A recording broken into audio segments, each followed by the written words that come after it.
আসসালামু আলাইকুম। আমি এএসএম আরাফাত ফেরদৌস, পড়াশোনা করতেছি ঢাকা মেডিকেল কলেজে।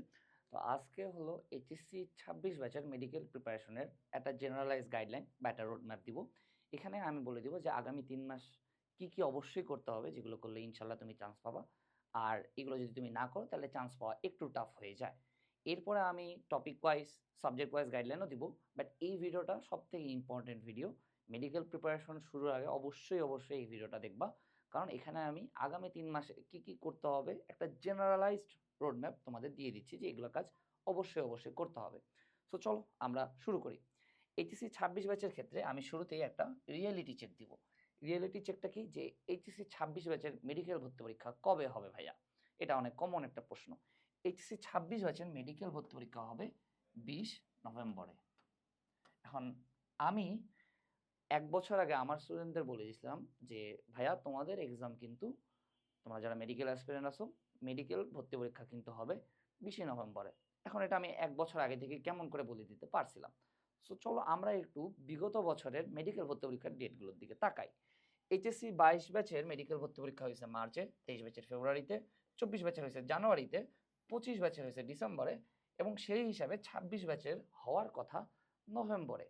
এখন ভাইয়া 20 নভেম্বর কেন? কারণ 20 নভেম্বর হলো আমার শুক্রবার।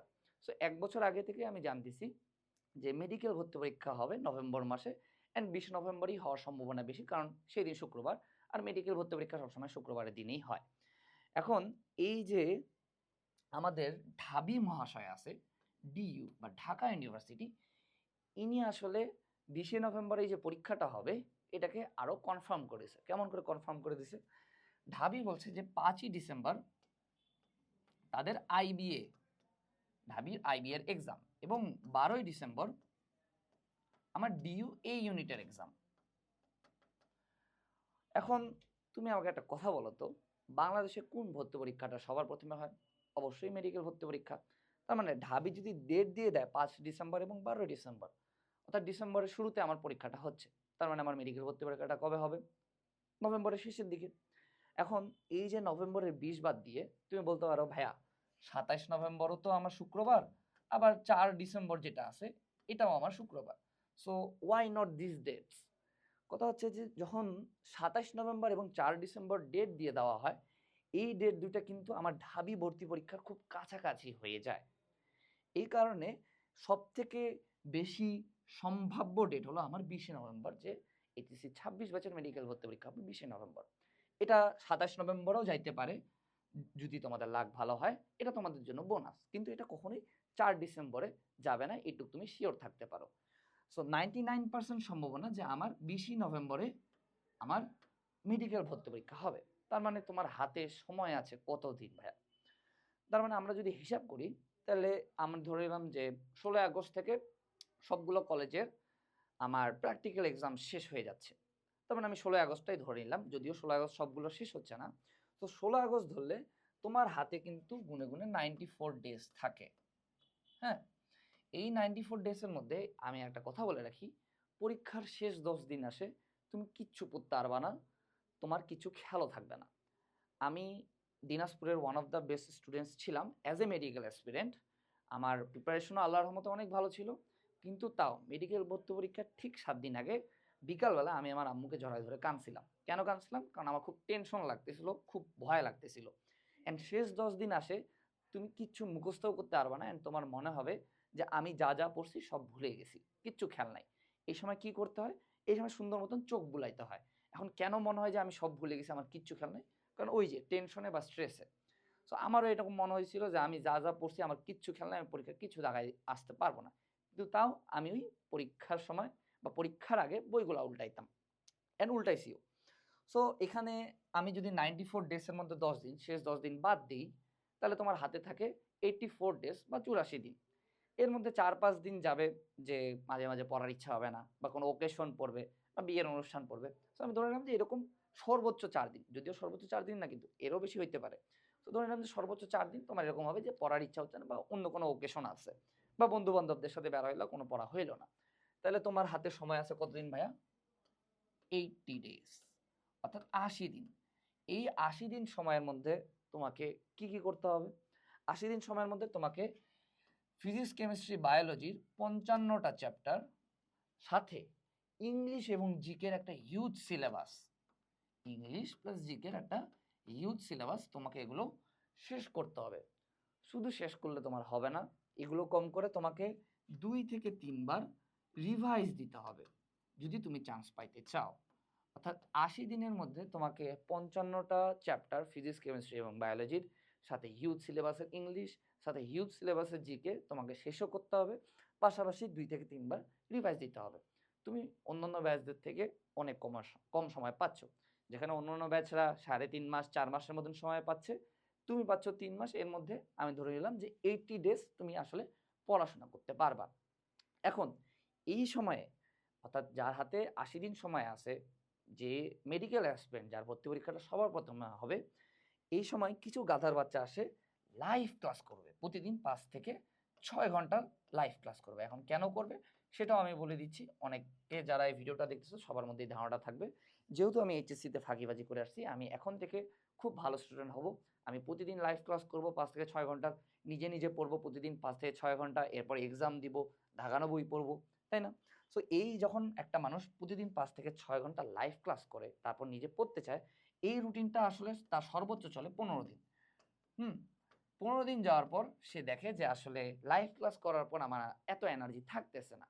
কারণ আমি যদি প্রতিদিন 5 থেকে 6 ঘন্টা লাইভ ক্লাস করি, আমার নিজে পড়ার আসলে খুব একটা এনার্জি হয় না, অ্যান্ড মানুষজন একটা ফেক ধারণায় ভোগে, যেহেতু আমি ক্লাস করলাম 5 থেকে 6 ঘন্টা, আমি হয়তো নিজে পড়ছি 5 থেকে 6 ঘন্টা। কথা হচ্ছে যে এই যে 5 থেকে 6 ঘন্টা লাইভ ক্লাস করলা, এর মধ্যে দেখবা যে কিছু স্যার মনোযোগ ধরে রাখার জন্য সস্তা জোকস মারবে, আবার কিছু স্টুডেন্ট ওখানে আসে কমেন্টে আলতু ফালতু জোকস মারবে, স্যারের সাথে শয়তানি করবে, নিজেদের মধ্যে শয়তানি করবে। লাইভ ক্লাসে পড়াশোনাটা তুলনামূলক কম হয়, এক্ষেত্রে রেকর্ডেড ক্লাস বেটার। আমার সাথে যে কোনো ভালো স্টুডেন্টই অ্যাগ্রি করবে। সো তুমি যখন এইরকম 5 থেকে 6 ঘন্টা লাইভ ক্লাস করবা, অ্যান্ড তুমি যদি ভাবো যে তুমি নিজে 6 থেকে 7 ঘন্টা পড়তে পারবা, এটা আসলে ইউ জীবনে পসিবল না। সো এই টাইমে যেহেতু তোমাদের 80 দিন সময় আছে, অ্যান্ড সাথে তোমাকে এত বড় একটা সিলেবাস শেষ করতে হবে, রিভাইজও দিতে হবে, এই টাইমে আসে প্লিজ লাইভ ক্লাস করিও না। মানে আল্লাহর দোহাই লাগে, প্লিজ লাইভ ক্লাসটা করিও না।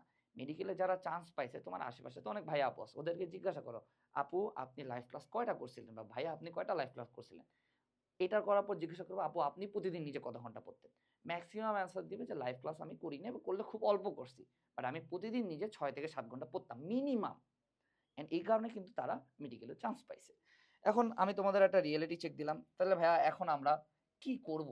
আসলে লাইভ ক্লাস তো করা যাবে না, কারণ সময় অনেক কম, 80 দিনের মধ্যে আমাকে শেষ করতে হবে। আমাদেরকে অফলাইন এক্সাম দিতে হবে, পাশাপাশি অনলাইন ক্লাস করতে হবে। এটা হলো বেস্ট কম্বিনেশন। এখন কেন এটা বেস্ট কম্বিনেশন? অফলাইনের ক্লাস কিন্তু খুব একটা ভালো হয় না, কিন্তু তুমি যদি অনলাইনে রেকর্ডেড কম্প্যাক্ট ক্লাস করো, তাহলে তোমার 2 ঘন্টায় একটা চ্যাপ্টার শেষ হয়ে যায়। অ্যান্ড আমার কথা বিশ্বাস না হলে তুমি তোমার সিনিয়র ভাই আপুদের জিজ্ঞাসা করবা যে ভাইয়া কোচিংয়ের অফলাইন ক্লাসেসগুলো কেমন হয়, ম্যাক্সিমাম অ্যান্সার দিবে যে আসলে খুব একটা ভালো হয় না, এর থেকে নিজে বাসায় পড়া বেটার, বা অনলাইন ক্লাসেস আর বেটার।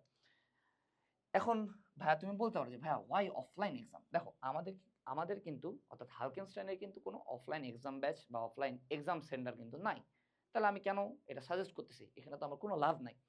আমি নিজে অফলাইনে এক্সাম দিছি, আমার ভাই এস এম আনাস ফেরদৌস সেও অফলাইনে এক্সাম দিছে, আমার বোন যে ঢাবিতে পড়তেছে সেও ঢাবিতে চান্স পাওয়ার জন্য অফলাইনে এক্সাম দিছে।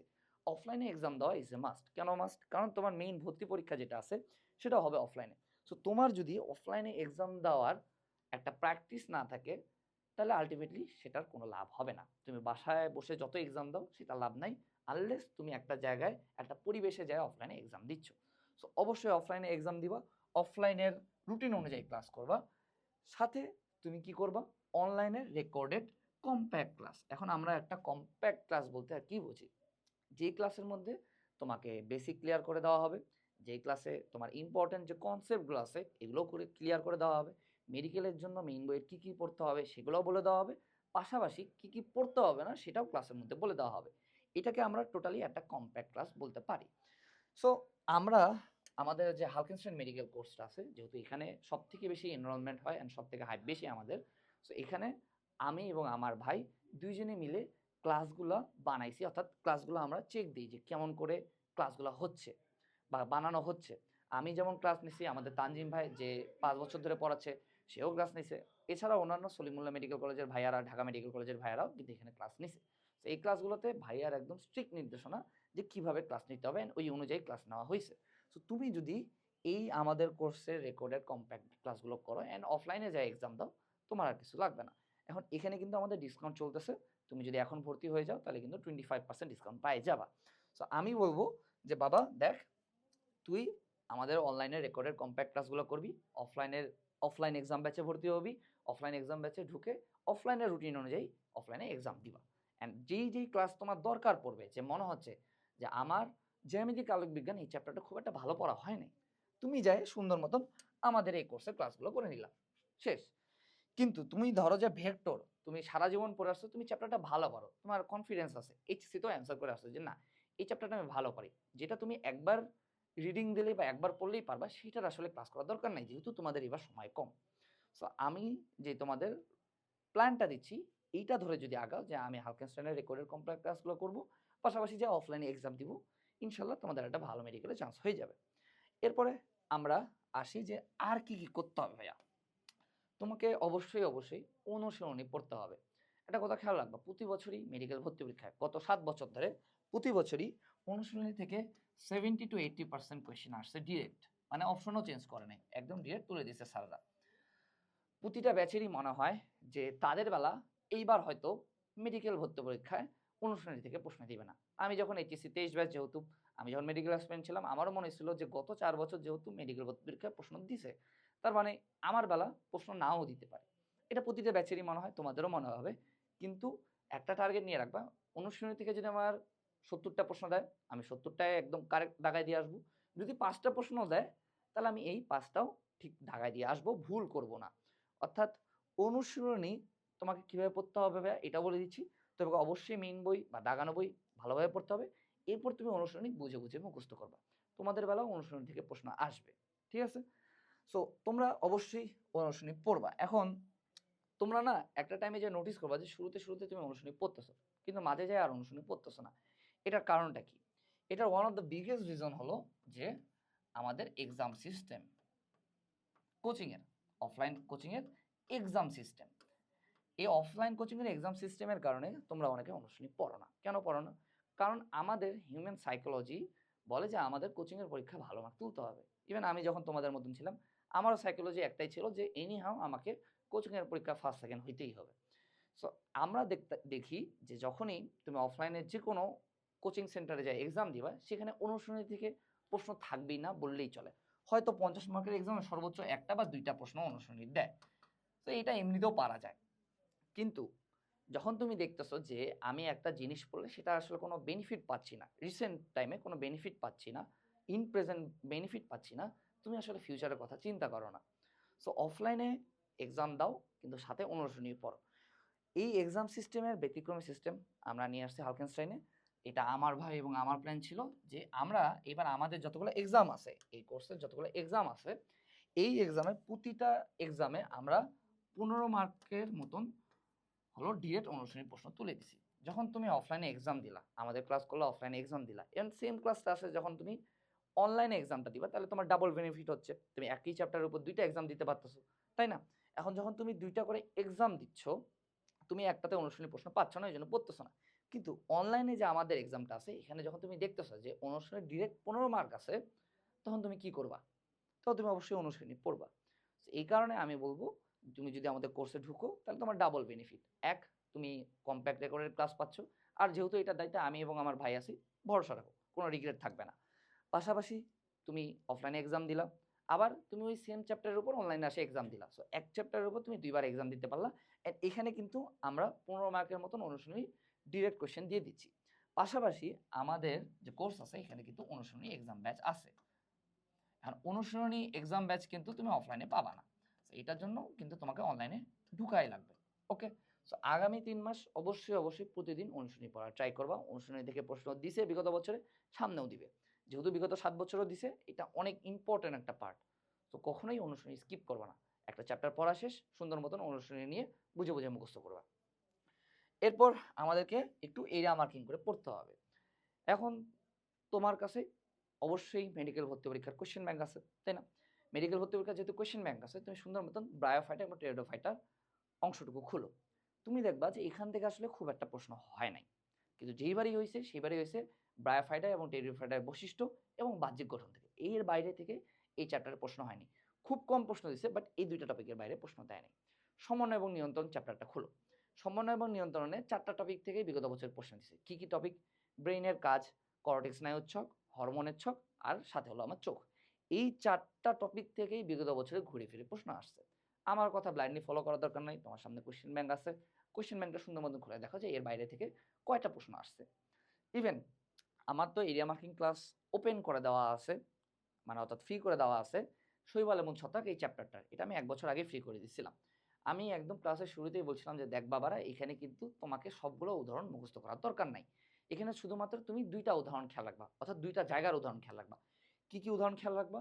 তুমি খেয়াল রাখবা অর্থনৈতিক গুরুত্ব এবং রোগ রিলেটেড যে পার্টটুকু আছে, এখানে যতগুলো উদাহরণ আছে এগুলো খেয়াল রাখবা। পাশাপাশি আবুল হাসান স্যার বইয়ের ভিতরে একটা ছক আছে, এইটার যে উদাহরণগুলো আছে এগুলো খেয়াল রাখবা। পাশাপাশি আর তোমাকে কি পড়তে হবে? মাশরুম এবং দাদ্র, সাথে এই চ্যাপ্টারের কিছু সংজ্ঞা আছে এগুলো পড়তে হবে। আমি টোটাল 5টা টপিক বলে দিয়েছিলাম যে এই 5টা টপিক থেকেই তোমার যদি মেডিকেল ভর্তি পরীক্ষা বা ভার্সিটি অ্যাডমিশন টেস্টে প্রশ্ন হয়, তাহলে এই 5টা টপিক থেকে হবে, এর বাইরে থেকে প্রশ্ন হবে না। তুমি সুন্দর মতন আমার ক্লাসটা করে দেখো, আমি কিন্তু এটা আগেই বলে দিছি। মজার কথা হলো, যখন কৃষি পরীক্ষা হইলো, যখন গুচ্ছ পরীক্ষা হলো, বায়োলজিতে যখনই শৈবাল যেমন ছত্রাক থেকে প্রশ্ন হইলো, এই 5টা টপিক থেকে প্রশ্ন দিল। ইভেন মেডিকেল ভর্তি পরীক্ষাও এই 5টা টপিক থেকে প্রশ্ন দিল। যেখানে অন্যান্য প্ল্যাটফর্মে আমাদের ভাইয়ারা বিভিন্ন ছন্দ দিয়ে সবগুলো উদাহরণ মুখস্থ রাখতে চায় শৈবাল এবং ছত্রাকে। মহাবিশ্বে যতগুলো তারা আছে তার থেকেও বেশি সংখ্যা আমার উদাহরণগুলোর শৈবাল এবং ছত্রাক চ্যাপ্টারটা। তো যখন সে এইভাবে সবগুলো মুখস্থ করতে চায়, আলটিমেটলি কিছুই মুখস্থ হয় না, সে অর্থনৈতিক গুরুত্ব এবং রোগ রিলেটেড উদাহরণগুলোই পড়ে না, অ্যান্ড আলটিমেটলি তার একটা কোয়েশ্চেনও ঠিক হয় না। সো আমার কথা ব্লাইন্ডলি ফলো করার দরকার নেই, তুমি কোয়েশ্চেন ব্যাংকটা খুললেই বুঝতে পারবা যে এরিয়া মার্কিং এর গুরুত্ব কী। কিছু স্পেসিফিক জায়গা থেকেই আমার কিন্তু প্রশ্ন হয়, অ্যান্ড এই স্পেসিফিক জায়গাগুলোতে আমাদের গুরুত্ব দিতে হবে। এখন শুধু কি এরিয়া মার্ক করা জায়গাগুলো পড়বো না, আমরা মেইন দাগানো বই ভালো মতন পড়বো, কিন্তু পড়ার টাইমে, ইভেন রিভিশন দেওয়ার টাইমে এরিয়া মার্কিং করা জায়গাগুলো আমাদেরকে একটু ভালো মতন পড়তে হবে। এখন ভাইয়া এরিয়া মার্কিং কীভাবে করবো? এটা হলো আমরা কোয়েশ্চেন ব্যাংক অ্যানালাইসিস করে করবো, যে কোন কোন জায়গা থেকে প্রশ্ন আসছে, কবে কবে আসছে, কোন কোন টপিকগুলো একটু বেশি ইম্পর্টেন্ট। সো তোমরা কোয়েশ্চেন ব্যাংক অ্যানালাইসিস করে তোমাদের বইগুলো একটু দাগাবা যে এই টপিকগুলো একটু বেশি ইম্পর্টেন্ট। এখন আমাদের যে মেডিকেল কোর্সটা আছে, হালকেনস্টাইন মেডিকেল কোর্স, এখানেও কিন্তু আমরা আগে থেকে এরিয়া মার্কিং পিডিএফ অ্যাড করে দিছি, যে আমার একটা চ্যাপ্টারের শুরুতে কোন কোন টপিকগুলো আমরা দাগায় নিব, যে এই টপিক থেকে বিগত বছরের প্রশ্ন আসছে, সামনেও আসবে। সো যখন তুমি এইভাবে দাগায় নিবা, পড়ার টাইমে এমনিতেই ওই টপিকগুলোর উপর তোমার ফোকাস যাবে, যেহেতু তুমি আগে থেকেই জানতেছো চ্যাপ্টার শুরু করার আগে যে আমার এই চ্যাপ্টারের কোন কোন টপিকগুলো ইম্পর্টেন্ট। সো এরিয়া মার্কিং পিডিএফও কিন্তু আমরা আমাদের কোর্সে দিচ্ছি, অ্যান্ড তোমরাও কিন্তু অবশ্যই এরিয়া মার্কিং করে কোয়েশ্চেন ব্যাংক অ্যানালাইসিস করে একটু চ্যাপ্টারগুলো পড়ার ট্রাই করবা। কারণ কোয়েশ্চেন ব্যাংক খুলে তুমি বুঝতে পারবা ওই ঘুরে ফিরে ওই টপিকগুলো থেকে ম্যাক্সিমাম প্রশ্ন হয়। এরপরে আমরা আসি ইংলিশ এবং জিকের ক্ষেত্রে। দেখ বাবারা, তোমরা এই যে গত 2.5 বছর বা 2 বছর ধরে এইচএসসির পড়া করতেছো, তোমরা কিন্তু মেডিকেল অ্যাডমিশনের ইংলিশ জিকে পড়ো নাই। এন্ড পড়লো যদি যারা ভালো স্টুডেন্ট তারা একটু হলেও পড়ছে, বাট এটা আসলে এনাফ না। তুমি এর আগে ফিজিক্স, কেমিস্ট্রি, বায়োলজি 3টাই পড়ছো, 2 বছর ধরে পড়ছো। কিন্তু এই যে ইংলিশ এবং জিকে এই দুইটা আছে, এই দুইটা সিলেবাস কিন্তু হিউজ। সো এই দুইটা পারার জন্য আমাদেরকে কি করতে হবে? প্রতিদিন 1 ঘন্টা করে আগামী 3 মাস যতদিন আছে, এই 80 দিনে প্রতিদিন 1 ঘন্টা করে আমরা আলাদাভাবে ইংলিশ এবং জিকে পড়বো। ধরো তোমার অফলাইন এক্সামে একটা টপিক দিয়ে দিছে যে আমার সিনোনিম অ্যান্টোনিম এ থেকে ডি, এটা আমার কালকে পরীক্ষা আসবে। তুমি ওটা পড়লা, সমস্যা নাই, ওটা পড়ো ভালো মতো। কিন্তু তা বাদ দিয়ে তুমি নিজে এক্সট্রাভাবে ইংলিশ এবং জিকের কিছু টপিক নিজে নিজে আগাবা, প্রতিদিন 1 ঘন্টা করে পড়ে। আমার ক্ষেত্রে এই টাইমটা ছিল, না আমি এটা সবসময় ফলো করছি যে প্রতিদিন আমার রাত 10টা থেকে 11:30, আমার ক্ষেত্রে 1.5 ঘন্টা ছিল, তোমরা মিনিমাম 1 ঘন্টা রাখবা, 1.5 ঘন্টা বা 2 ঘন্টা রাখতে পারলে আরও ভালো। সো আমার রুল ছিল যে দুনিয়া যদি ধ্বংস হয়ে যায়, অথবা আনাস ভাইয়ের যদি বিয়ের সংবাদও আমি শুনি, বা আমার ভাইয়ের যদি বিয়েও হয়, তাও আমি প্রতিদিন 1.5 ঘন্টা করে ইংলিশ এবং জিকে পড়বো, অ্যান্ড আলটিমেটলি এটার কারণে আমি অনেক বেনিফিটেড হয়েছি। সো তোমরা অবশ্যই ইংলিশ এবং জিকে প্রতিদিন 1 ঘন্টা করে পড়বা, এটা এক্সট্রা একটা টাইম রাখবা যে এই টাইমে দুনিয়া ধ্বংস হয়ে গেলেও আমি প্রতিদিন ইংলিশ এবং জিকে নিয়ে পড়বো বা বসবো, ঠিক আছে? সো আগামী 80 দিন, আমি বলতেছি 80 দিনের মতন সময় আছে টোটাল, যদি আমি একটু এফেক্টিভলি চিন্তা করি, তাহলে এই প্রতিদিন আমাকে 1 ঘন্টা করে ইংলিশ জিকে পড়তে হবে। এখন তুমি ইংলিশ জিকে অফলাইন কোচিংয়ের সাথে বা অনলাইন কোচিংয়ের সাথে পড়তেছো, সাথে তুমি যদি এক্সট্রা নিজে 80 × 1 কত 80 ঘন্টা যদি তুমি নিজে ইংলিশ এবং জিকে পড়ো, তোমাকে কেউ ঠেকাইতে পারবে? কেউ কিন্তু ঠেকাইতে পারবে না। সো অবশ্যই প্রতিদিন 1 ঘন্টা ইংলিশ এবং জিকে পড়বা। ওকে? এরপরে আমরা আসি, একটা দাগানো বই আমাদের লাগবে। আগামী যেহেতু আমাদের ৮০ দিন হাতে সময় আছে বা ৩ মাসেই সময় আছে আমি ধরে নিলাম। এই টাইমে আসে আমাদের এক অনুশীলনী পড়তে হবে, এরিয়া মার্কিং করে পড়তে হবে। পাশাপাশি আমার একটা ভালো কম্প্যাক্ট দাগানো বই লাগবে। এখানে আমি অন্যান্য অফলাইন কোচিং বা অনলাইন কোচিংয়ের একটা স্ক্যামের কথা বলে রাখি। তুমি দেখবা যে ম্যাক্সিমাম প্ল্যাটফর্মে দাগানো বইয়ের বেশিরভাগ জিনিসই দাগানো থাকে। আরে ভাই, কিছুই বাদ নাই, সবই দাগানো। এখন এই জিনিসটা আসলে উনারা কেন করেন? এটারও একটা প্ল্যান আছে। উনারা কিন্তু মেডিকেল ভর্তি পরীক্ষার শেষে আমাদের অফলাইন যে স্টুডেন্ট বা অনলাইন যে স্টুডেন্ট আছে বা ফিউচার যে স্টুডেন্ট আছে, তাদের দেখাতে পারবে যে দেখ বাবা, আমি কিন্তু দাগাইছিলাম, আমার বই থেকে 100-এ 100 কমন। আমি যেগুলো লাইন দেখাচ্ছি ওখান থেকেই প্রশ্ন আসছে। কিন্তু এতই বেশি দাগানো যে আসলে একটা স্টুডেন্টের পক্ষে এত কিছু খেয়াল রাখা পসিবল না। ঠিক আছে? সো উনারা 100% কমন দেখানোর জন্য বইয়ের প্রায় সবকিছুই দাগায়। অ্যান্ড বই থেকে তো সব কোয়েশ্চেন হয়। সো এক্ষেত্রে তোমার লাগবে একটা কম্প্যাক্ট দাগানো বই। তুমি একটু নিজে একটু বের করবা যে আসলে কার দাগানো বইটা ভালো। এখন আমরা আমাদের হালকেনস্টাইন যে মেডিকেল কোর্সটা আছে, এখানকার সবগুলা বই কিন্তু আমি এবং আমার ভাই এস এম আনাস ফেরদৌস এই ২ জনে মিলে দাগাইছি। এখন এখানে কিন্তু আমাদের যে দাগানো বইটা আছে, যেটা আমি এবং আমার ভাই ২ জনে মিলে দাগাইছি, এখানে কিন্তু আমি তোমাকে কখনোই 100% কমনের নিশ্চয়তা দিব না। দরকার নাই আমার 100% কমন। তুমি 100% প্রশ্ন পারবাও না। তুমি মেডিকেল ভর্তি পরীক্ষায় যে ফার্স্ট হয় সেও ১০০ পায় না। ইভেন আমাদের বেলা বায়োলজিতে অনেক অ্যাটিপিক্যাল কোয়েশ্চেন আসছিল। আল্লাহর হস্তে আমি একটা অ্যাটিপিক্যাল কোয়েশ্চেনও পারিনি। আমার তাও ডিএমসিতে চান্স হইছে। সো তুমি যদি আমরা যতটুকু দাগায় দিছি এতটুকুই যদি পারো, তোমাকে আমি এইটুক সিওরিটি দিচ্ছি যে ইনশাল্লাহ তুমি একটা মেডিকেল কলেজে চান্স পাবা। তোমাকে আমি 100% কমনের নিশ্চয়তা দিচ্ছি না, দিবও না অন্যান্য কোচিংয়ের মতন। বাট যতটুকু দরকার, যতটুকু তুমি খেয়াল রাখতে পারবা, যতগুলো ইম্পর্টেন্ট, যেগুলো আমি বাদ দিয়ে গেলে আসলে আমার পরীক্ষা লস হবে, আমরা শুধুমাত্র ততটুকুই দাগাইছি। সো তোমাদের কাজ হচ্ছে একটা কম্প্যাক্ট দাগানো বই আগামী ৩ মাস ফলো করা। কারণ তুমি মেইন বইয়ে সবকিছু পড়তে পারবা না। দাগানো বই পড়বা, এরিয়া মার্কিং করে বই পড়বা, পাশাপাশি একটু অনুশীলনী পড়বা। ওকে? এরপরে আসি যে আমাদের কিন্তু একটা মেন্টরশিপ লাগবে 24/7। আগামী ৩ মাসে কিন্তু মাঝে, মাঝে হবে যে ভাই পড়া হচ্ছে না বা এটা বুঝিনি। এটা খুব কমন, হবেই। প্রতিদিন না হলেও কম করে ২ দিনে ১ বার তো হবেই যে ভাই এটা বুঝতেছি না, একটু বুঝায় দেন, বা এটা কেমন করে হইলো, বা ভাই ভালো লাগতেছে না, কি করব? এরকম আসলে হইতে পারে অ্যান্ড হয়। সো আমার ক্ষেত্রে আমি যখন মেডিকেল অ্যাসপিরেন্ট ছিলাম, অ্যাডমিশনের টাইমে আমার ভাই কিন্তু আমাকে প্রায় ২ দিন পর, পর বা ৩ দিন অন্তর, অন্তর কল দিত। কল দিয়ে এমনি খোঁজখবর নিত বা কোনো প্রবলেম বা কোনো ধরো যে ইস্যু হলো ওগুলো আমার সলভ করে দিত। অ্যান্ড এটাতে আমার ভাল লাগতো। ও ধরো যে আমার প্রবলেম সলভ করে দিত না। ধরো যে আমি একটা ম্যাথে আটকায় গেছি, ওটাও সলভ করে দিত না। কিন্তু বলে দিত যে আমি এটার সলিউশন কিভাবে পাবো। সো এরকম একটা যদি কথা বলার মানুষ থাকে, প্রেম প্রীতি না, একটা মেন্টর যদি থাকে, তাহলে আসলে কিন্তু মেডিকেল যে জার্নিটা আছে, অ্যাডমিশনের যে জার্নিটা আছে, এটা অনেকটা স্মুথ হয়ে যায়।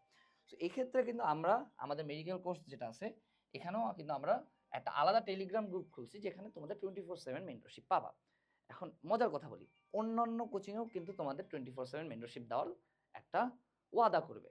কিন্তু ওখানে যখনই তুমি ঢুকবা টেলিগ্রাম গ্রুপে, তখন দেখবা যে ওই ভাইয়ারা কেউ নাই। ওখানে কারা আছে?